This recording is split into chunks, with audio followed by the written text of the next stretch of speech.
chamo Fito, son entrenador de atletismo e eu vos vou a contar unha historia de uns atletas impresionantes que vades a quedar abrallados coa historia. Coñecedes o fútbol, coñecedes o baloncesto, coñecedes o balonmán, coñecedes o voleibol. Colombofilia. Xa mete medo, eso, a palabra mete medo. Colombofilia. A que non a coñecedes? Pois é un deporte que practican uns deportistas impresionantes. Eu vou a contar unha cousinha máis. Vos mirades os atletas, eses velocistas que Ben Johnson, Carl Lewis, Usain Bolt, que corren 100, 200 metros e 400 metros de velocidade. Sí? Os atletas que vos vou a presentar, as probas de velocidade para eles son de máis de 150 km. Entre 150 km e 300 km. Probas de velocidade. Os mediofondistas corren 500 metros, 800, 1500, vamos a meter o 3000 tamén, 3 km en medio fondo. Estes atletas os vou a presentar, as carreiras de medio fondo son entre 300 km e 450 km. Non digo nada.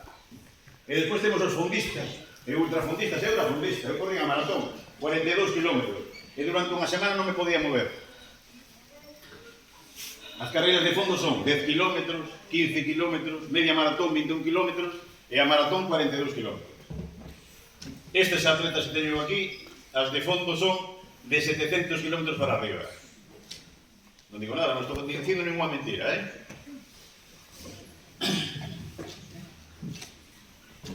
Lóxicamente, teñen que ter unha alimentación adecuada, dependendo da época do ano.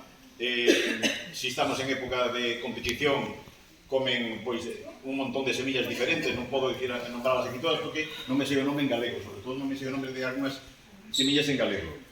Cando están en tempo de cría, pois teñen outro tipo de alimentación, e cando están no tempo da muda, porque mudan as plumas, bueno, xa vos dicen que eran uns pásaros, claro, os atletas, bueno, non quería dicir hasta o final, xa se me escapou. Cando mudan a pluma tamén teñen outro tema de alimentación, vale? Entonces, hai unha competición que se chama colombofilia, colombo é paloma en latín, e filia é unha afición, vale? Entonces, os criadores de pombas se chaman colombófilos, que están pola millora e a cría da paloma, vale? O que pasa que non todas as palomas son iguais, porque as que tenes aquí no patio que están aí ás veces, se as colledes e as levades para as travesas, quedan ali xa non se moven ali. Estas palomas, se as collemos e as levamos a donde levemos, voltan para a súa casa, non a súa zona, a súa casa. Vale?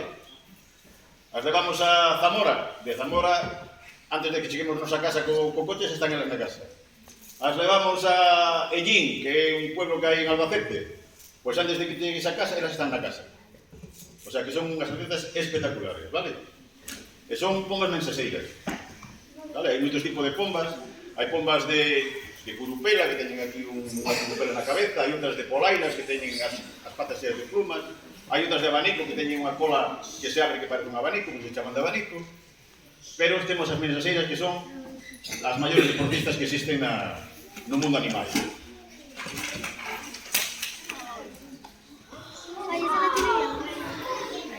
Aquí teño unha pomba que é como se fora unha pomba normal, das que tendes por aí, das que tendes por aí.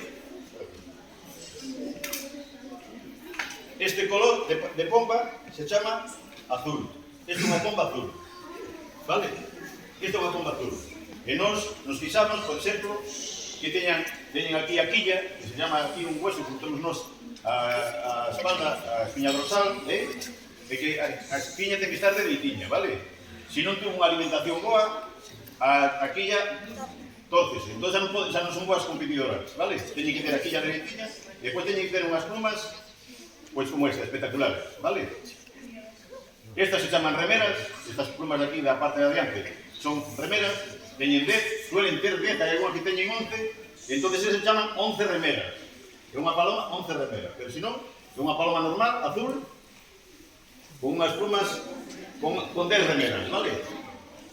E despois teñen, cando teñen 4 ou 5 días, ao nacer, se lle mete unha anilla na pata, mira, é un anel, ok? Este é o documento de identidade da paloma. Se non ten este anel, non pode competir, non podemos mandar a competición, vale? Entón, as competicións como son? As metemos nunhas caixas especiais con comida e agua e as levamos de viaxe a Madrid. A Madrid. E a 7 da mañá do día soltamos as pombas e cada unha vai para a súa casa. Cada pomba vai para a súa casa. Aquí en Vigo hai 30 ou 40 palomares, pombales, pombales. E as pombas, cada unha vai para a súa casa, vale?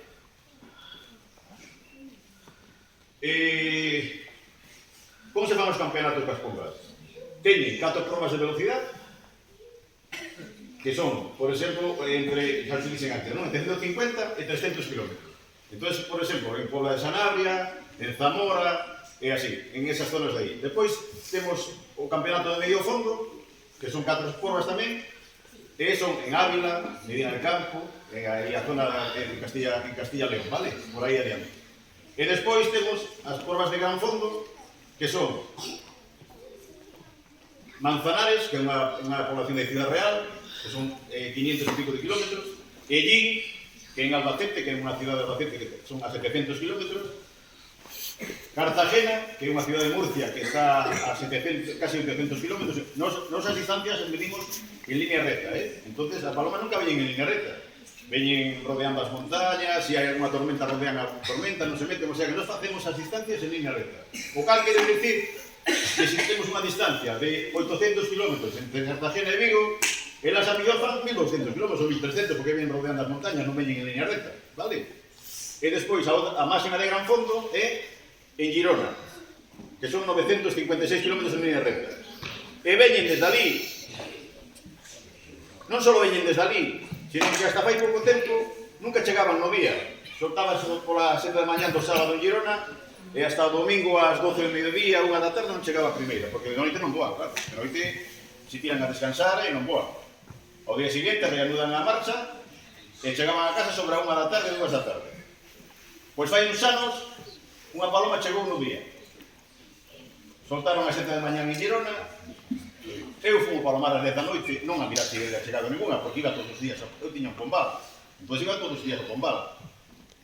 E fui a 10 da noite a mirar as pombas, e cheguei ali, e atopei uns úteis limpos, conto, cando mirei a paloma ali que estaba ali xa no palo, pois me gusta a paloma ali. Non a soltaron a tempo. Bueno, pois a paloma xa estaba na casa, non sei a que hora chegou. E despois as competicións, temos un cronómetro, un reloxo precintado, con unha cinta de papel, tal, e as palomas cando van de viaxe lle poñen unha gomiña na pata, na outra pata, teñen a súa anel aquí, non?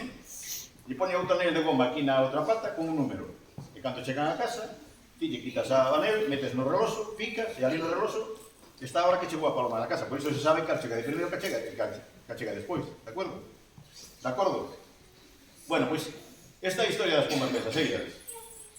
Non sei se queredes preguntar algo máis. Bueno, este é un color azul. Agora vou a enseñar unha que é color rodado, que tamén o coñecedes, o que pasa que non sabíades que se chamaba así.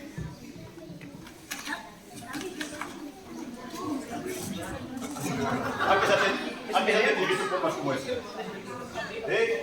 Tedes visto pombas como estas ou non? Pois isto se chama rodada. Esta é unha paloma rodada, de color rodado, se chama así. Polas pintas negras que ten polo corpo, vale? É o mesmo. Ten unhas remeras espectaculares e